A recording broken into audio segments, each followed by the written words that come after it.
She was not dirty. She was surviving. That is the first thing to understand before we go any further. Because the image most people carry of medieval Scottish noblewomen is wrong in almost every direction. Some imagine them as romantic figures draped in fine linen, scented with imported oils, attending feasts in torchlit stone halls. Others picture them as simply filthy, unwashed, neglected by history. Both images miss the truth entirely. The reality was far more complex, far more deliberate, and in many ways far more human than either version allows. What did it actually mean to maintain the body in the cold stone world of ancient Scotland? What practices shaped the skin, the hair, the breath, the hands of a noblewoman living inside a fortified tower on the edge of a Highland loch? What counted as clean, and who decided? And why did some of those practices, judged now as harmful or shocking, make complete sense inside the logic of that world? Stay until the end, because understanding this changes how we see the world of ancient Scotland, not as a place of ignorance, but as a place of different knowledge, different priorities, and a relationship with the body that was shaped entirely by survival. If this kind of immersive historical storytelling matters to you, consider subscribing. This channel exists for those who want to understand history from the inside out, one forgotten detail at a time. The noblewoman of ancient Scotland did not wake to soft light. She woke to cold. The kind of cold that lives inside stone walls even in late spring. A damp, gray cold that clings to wool blankets and settles in the joints before a person is fully conscious. The chamber she occupied in a tower house or fortified hall was rarely heated through the night. The fire that had burned in the central hearth below, or in a small brazier near her sleeping space, would have died to ash by the early hours. The first sensation of every morning was the weight of that chill pressing against her face, her hands, the breath that rose in small clouds above her before she moved. This detail matters. It is not atmosphere. It is context. Because everything about how a noblewoman of medieval Scotland managed her body, her skin, her hair, her clothing, her scent, began with this physical reality. She lived in an environment that made warmth a resource, water a labor, and comfort a calculation. Water was not available at the turn of a tap. For bathing, water had to be drawn from a well or stream, carried in heavy ceramic or wooden vessels, and heated over fire. In a modest Highland tower, that process required time, fuel, and the labor of servants, all of which existed in limited supply, particularly through the long months of winter when fuel was carefully rationed and streams ran close to freezing.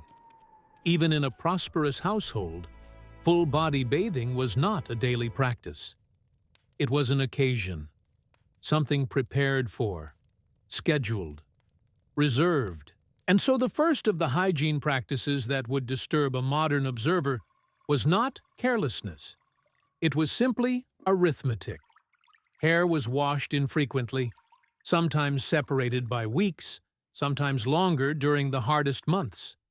But the noblewoman of ancient Scotland did not simply leave her hair unwashed and unmanaged.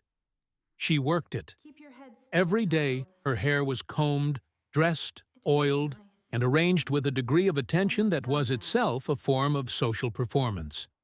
The tools used for this were significant objects: bone combs, sometimes carved with simple knotwork, small iron pins, strips of linen used to bind and shape. These were not trivial possessions. A fine comb was a gift of meaning, passed between women of status, sometimes buried with its owner.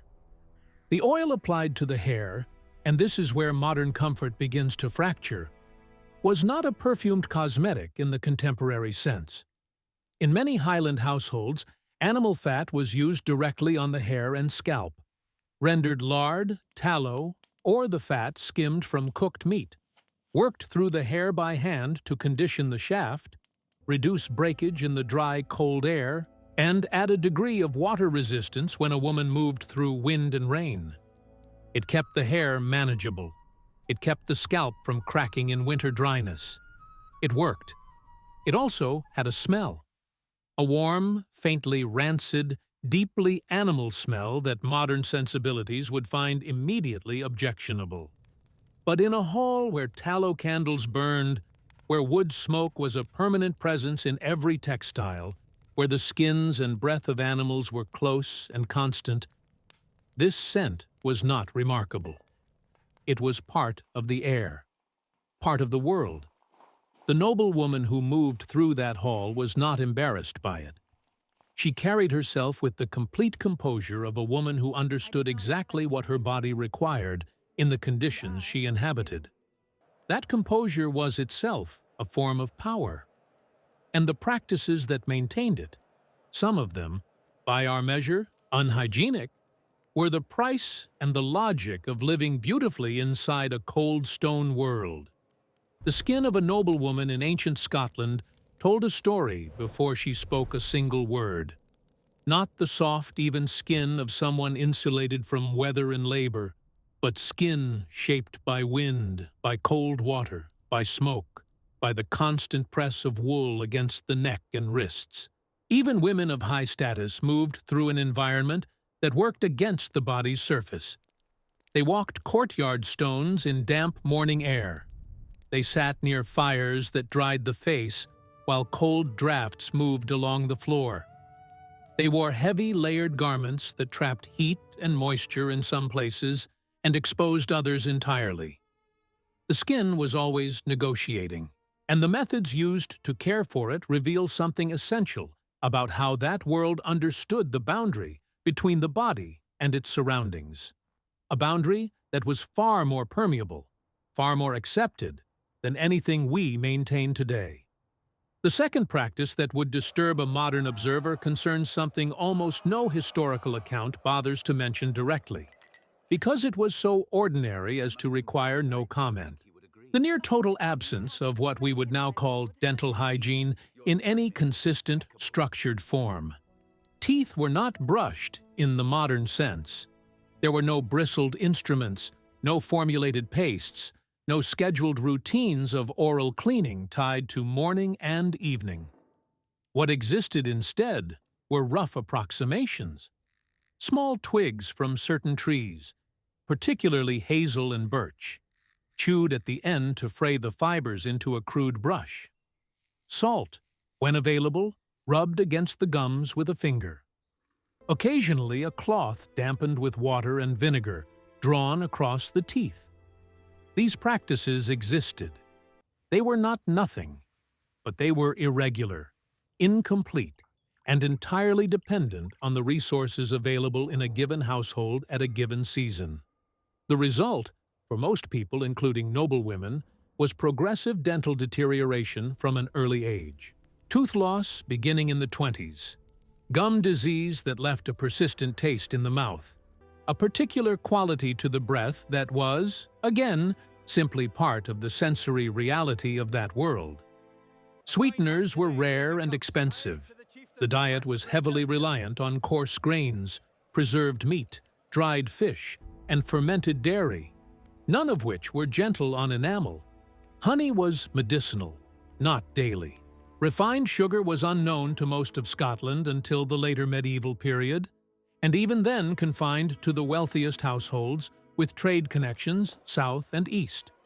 What this means is that the breath of a noblewoman at a feast, at a negotiation, at a wedding, carried information that no one attempted to conceal, because concealment was not a category that applied. Breath was breath. The body was present. And the social rituals of that world, the close proximity of conversation, the sharing of cups, the formal kiss of greeting between allied families, were conducted inside this shared physical reality without apparent discomfort, because the discomfort only arrives when contrast exists. There was no contrast. Everyone in that hall existed in the same conditions. The third practice requires more context, because it involves something that sits at the intersection of hygiene, medicine, and belief. And in ancient Scotland, those three things were rarely separated. Bloodletting was understood throughout the medieval world as a form of bodily maintenance.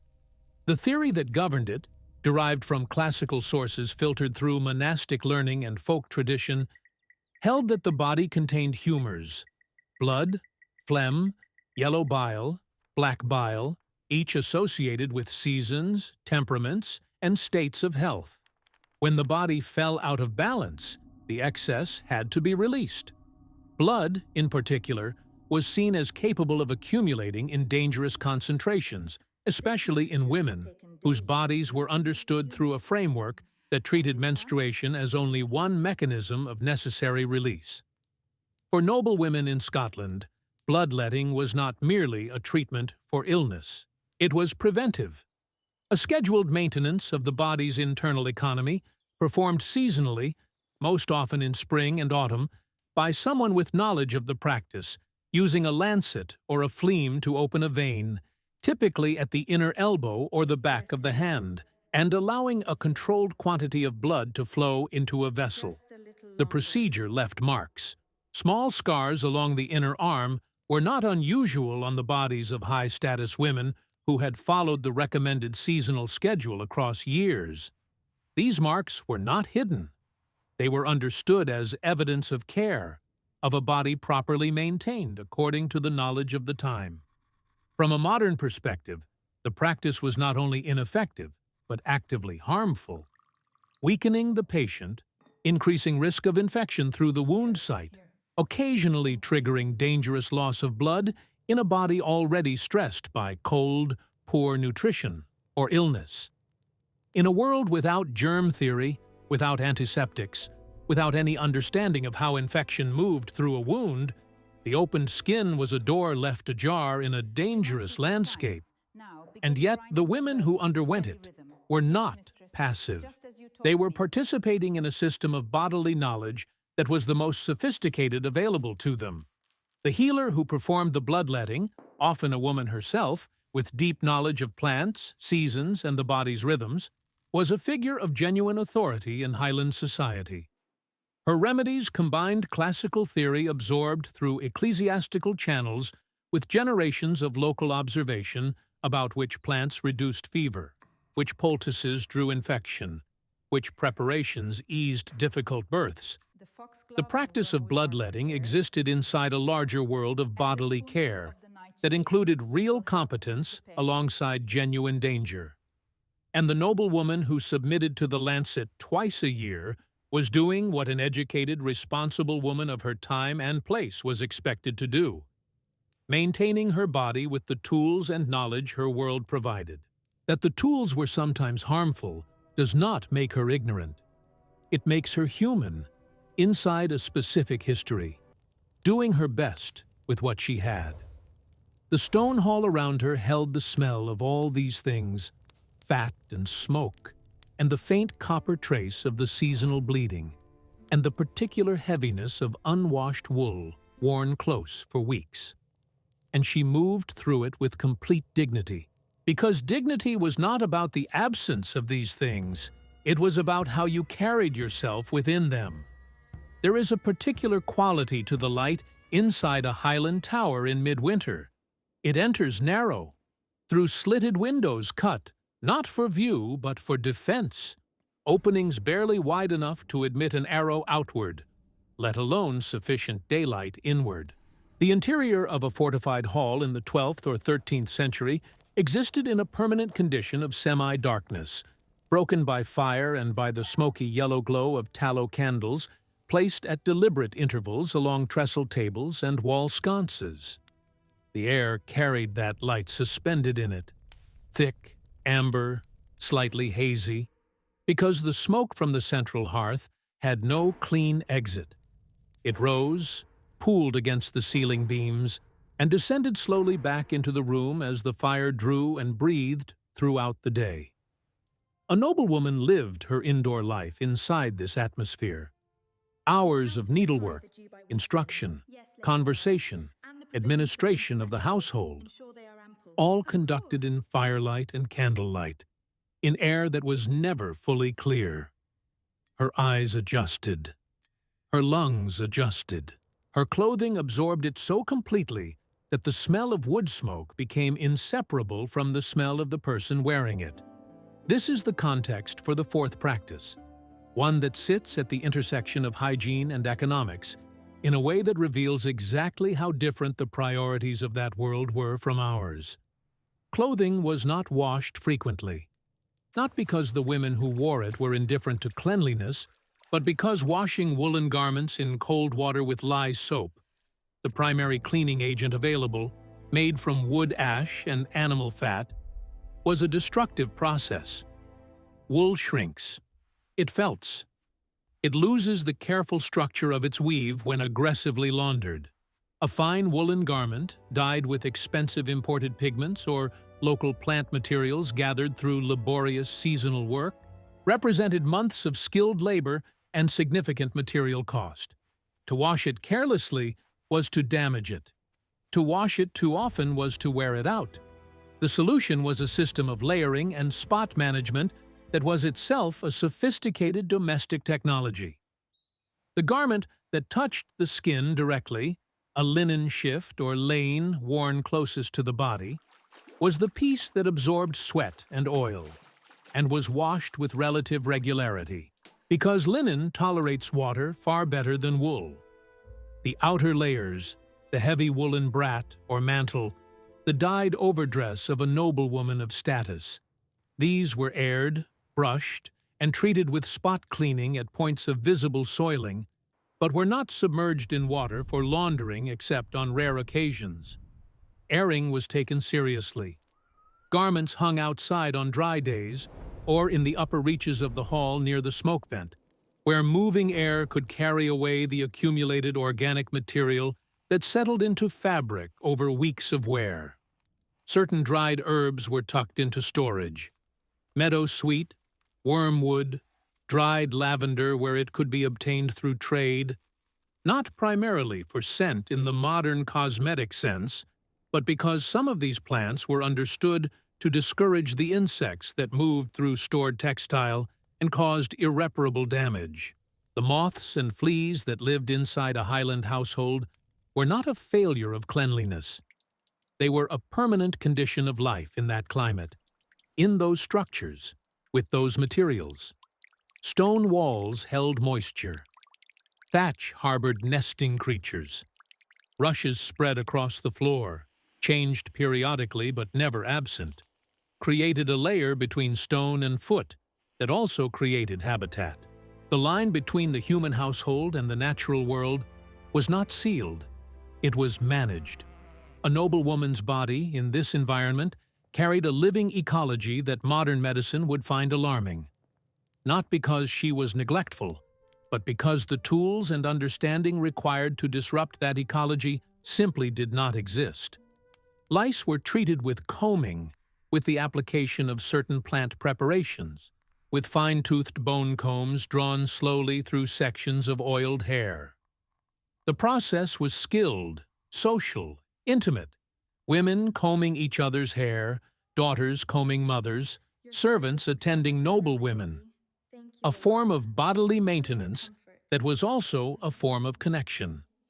This is the fourth practice, then, understood fully. Not simple negligence of clothing and body, but a calculated system of textile preservation and bodily management that made complete sense inside the economic and material reality of medieval Highland life, and that produced, as a byproduct, conditions of warmth and accumulated organic presence that no amount of herb tucking entirely neutralized. But there is a dimension to all of this that goes beyond economics and practicality, and it requires careful attention. The body of a noblewoman in ancient Scotland was not only her personal concern, it was a social and political object in ways that had direct consequences for her family, her clan, and the alliances that kept both alive. A noblewoman of status was visible at significant occasions, at feasts marking seasonal transitions, at gatherings of allied clans, At the formal ceremonies surrounding marriage negotiations, at religious observances that doubled as political events. Her appearance at these moments communicated the health and prosperity of her household.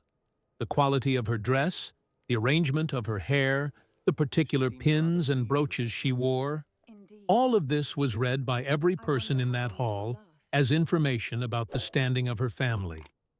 This created a specific tension around the fifth practice, which was perhaps the most consequential of all: the use of cosmetic preparations that were, by any measure, physiologically dangerous. Lead-based preparations for whitening the skin were known in medieval Europe and entered Scotland through ecclesiastical and aristocratic channels that maintained contact with continental fashion and medical tradition. The desire for pale skin among noblewomen was not vanity in the trivial modern sense. It was a legible social signal. Pale skin indicated indoor life, which indicated status, which indicated that a woman did not labor in fields or tend livestock in open weather.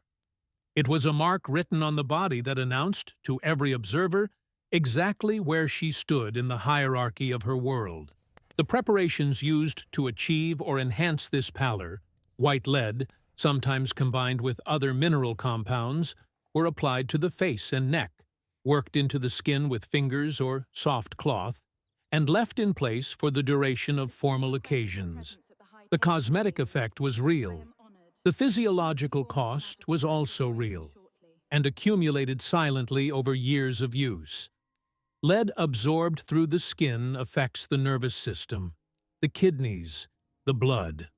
The symptoms, fatigue, headaches, increasing cognitive difficulty, skin damage that paradoxically required more cosmetic concealment, were attributed to other causes entirely, because the connection between the preparation and its effects was invisible within the medical understanding of the time.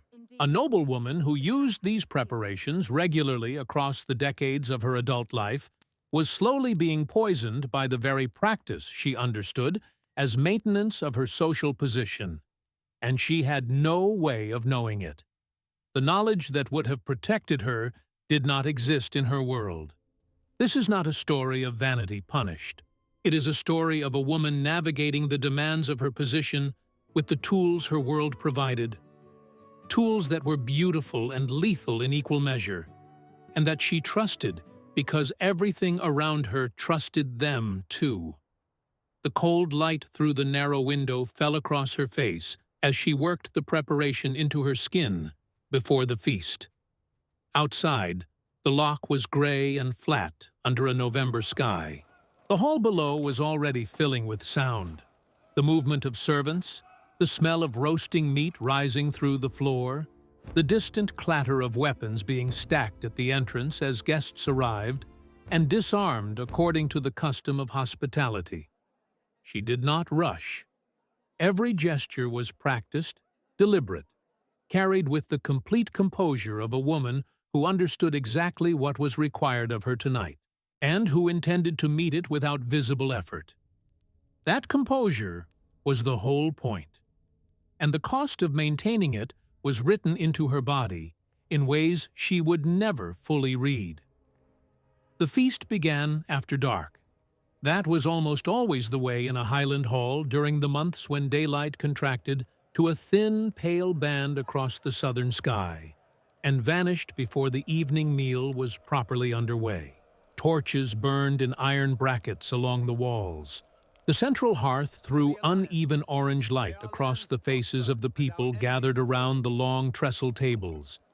Allied families, warriors, household servants, the chief and his kin seated at the elevated end of the hall, where the smoke was slightly thinner and the fire's warmth slightly more direct. The noise was considerable. Voices, dogs moving between legs beneath the tables, the creak of the building itself against wind that pressed steadily from the northwest and found every gap in the stonework. The noblewoman sat where her position required her to sit, visible, composed, attended by her women, her dress arranged, her hair dressed, her face prepared. She was performing something that her world did not call performance, because there was no separation between the role and the person who inhabited it. She was her household's face in this room. Every gesture she made or failed to make carried meaning that extended well beyond her own body.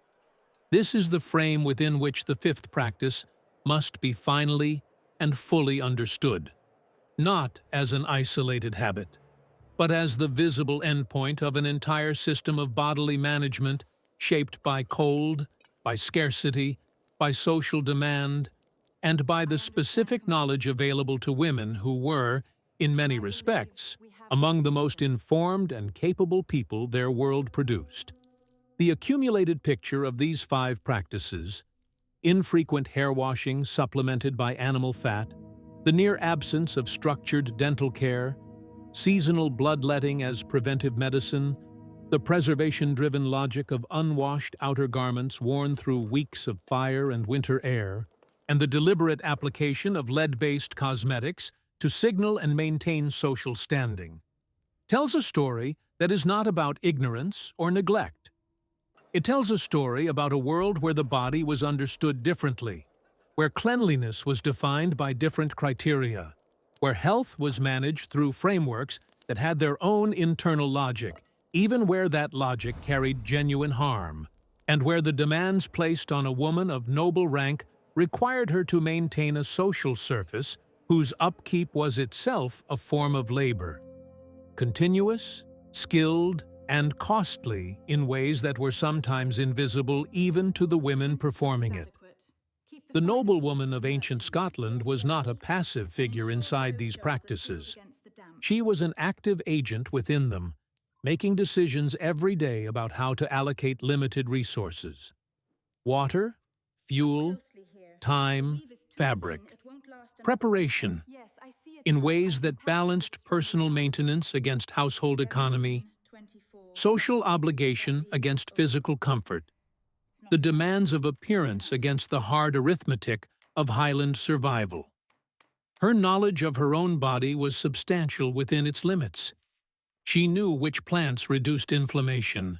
She knew how to read the skin for signs of fever, how to manage the physical demands of pregnancy and labor in a world without professional medical support, how to stretch the life of a garment across years of continuous use, how to organize the labor of a household that fed and clothed and defended itself from within its own walls. She understood the seasonal rhythms of the body as deeply as she understood the seasonal rhythms of the land. Because, in that world, the two were not separate subjects. What she did not know, could not know, was the biochemistry of lead absorption, the microbiology of wound infection, the relationship between oral bacteria and systemic health, the mechanisms by which lice-borne disease moved through a population. That knowledge did not exist anywhere in her world. Its absence was not her failure. It was simply the location of a boundary that her civilization had not yet crossed. There is a particular kind of historical empathy that requires holding two things simultaneously: the recognition that a practice was harmful by any objective measure, and the recognition that the person who engaged in it was doing so with full intelligence and good faith within the limits of what her world made available. The noblewomen of ancient Scotland deserved that kind of looking, not the romantic gaze that erases the difficulty and the danger and the smell and the cold, not the condescending gaze that reduces them to victims of their own ignorance, but the steady, attentive gaze that sees a woman waking in a cold stone chamber before dawn, beginning the careful work of preparing herself for a day that will demand everything from her: her body, her composure, her knowledge, her loyalty, and finding in that ordinary beginning something worth understanding. The Highland world that shaped her was not gentle. It was a world where the failure of a harvest meant hunger by February, where a broken alliance could bring armed men to the gate before the season turned, where illness arrived without warning and departed on its own terms, regardless of the preparations made against it, where the body was a tool of survival, a signal of status, a vessel of lineage, and a site of continuous negotiation between what was required and what was possible. Inside that world, she maintained herself as best she could. She used what she had. She knew what she knew. And she carried herself through the torch-lit hall with a composure so complete that no one watching her would have guessed the cost. The feast ended late. The fire burned down to coals that glowed red in the darkness after the torches were extinguished. The hall settled into the deep, particular silence of a stone building holding sleeping people. Breath and warmth, and the slow tick of cooling timber. Outside, the loch was invisible under cloud. The mountains were invisible. The wind had dropped to something barely audible, a low movement through the grass on the hillside above the tower. She lay in her chamber in the cold and the dark, under wool blankets that smelled of smoke and animal fat, and the dried herbs tucked into the storage chest. Meadow sweet, faintly sweet even in winter. Wormwood with its bitter edge. Her hair was loosened from its dressed arrangement and spread across the linen beneath her head. Her face still carried the faint, chalky residue of the preparation she had worked into her skin before the feast. She was 31 years old. In her world, that was not young. Her body held the accumulated record of everything her life had asked of it. The small scars at the inner elbow from seasonal bloodletting, the early loosening of a back tooth on the left side, the roughened skin at the wrists where wool met flesh in cold weather, the particular tiredness that came not from single exertion, but from years of continuous management, continuous performance, continuous presence. She had done what was required. She had done it well. She would do it again tomorrow, and the day after, for as long as the world continued to ask it of her. That is what her history actually was.